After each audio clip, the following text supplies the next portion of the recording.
اعوذ باللہ من الشیطان الرجیم بسم اللہ الرحمن الرحیم۔ حضرت علی رضی اللہ، دل میں برائی رکھنے سے بہتر ہے ناراضگی کو ظاہر کر دو۔ کبھی بھی کامیابی کو دماغ میں اور ناکامی کو دل میں جگہ نہ دینا، کیونکہ کامیابی دماغ میں تکبر اور ناکامی دل میں مایوسی پیدا کر دیتی ہے۔ تم نیچے گر کر دیکھو، اٹھانے کوئی نہیں آئے گا، تم ذرا اٹھ کر دیکھو، گرانے سب آئیں گے۔ بے حسی کہہ لیں یا ناقدری، مگر انسان نے ہمیشہ اپنے خیر خواہ کو اس کے چلے جانے کے بعد ہی پہچانا ہے۔ بہت اچھا لگتا ہے تجھ سے مانگنا میرے اللہ، ساری زندگی مجھے کسی کا محتاج نہ بنانا۔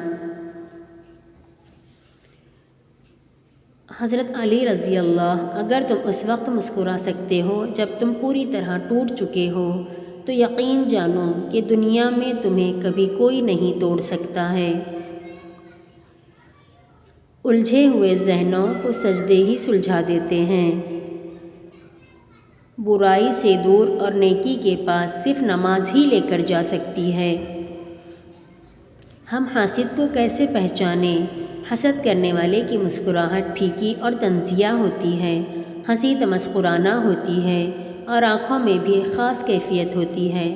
حاسد کسی کی تعریف کے موقع پر اپنی تعریف شروع کر دیتا ہے، اپنے کارنامے یاد کرنے لگتا ہے۔ دوسروں کی کامیابی یا خوشی کا موقع ہوتا ہے، مگر وہ اپنی تعریف کیے جاتا ہے۔ گفتگو کا رخ بدل دیتا ہے، موقع محل سے عاری گفتگو کرنے لگتا ہے۔